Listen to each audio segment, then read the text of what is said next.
আজিৰ ৰাষ্ট্ৰীয় একতা দিৱস।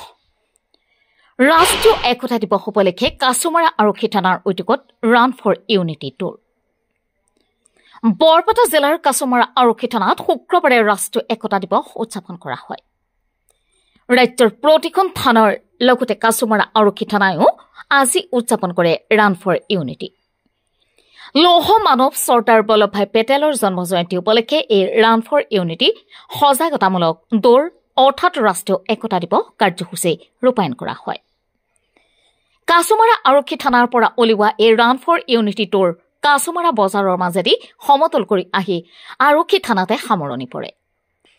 এই ৰান ফৰ ইউনিটি সজাগতামূলক দৌৰত কাছমাৰা আৰক্ষী থানাৰ ভাৰপ্ৰাপ্ত আৰক্ষী বিষয়া স্বপন কুমাৰ ভৌমিকৰ লগতে সকলো আৰক্ষী গাঁওৰক্ষী বাহিনী থানাখনৰ নাগৰিক কমিটিৰ বিষয়ববীয়া আৰু স্থানীয় ৰাইজে অংশগ্ৰহণ কৰে।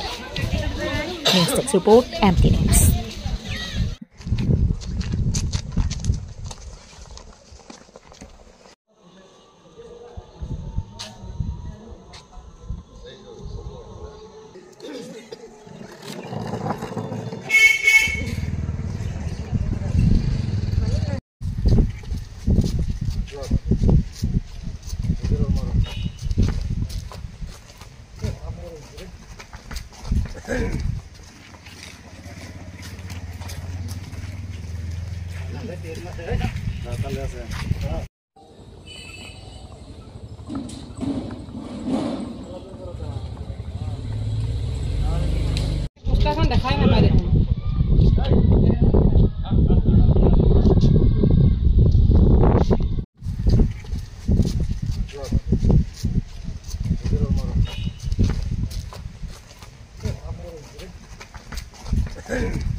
থানাৰ ভিতৰে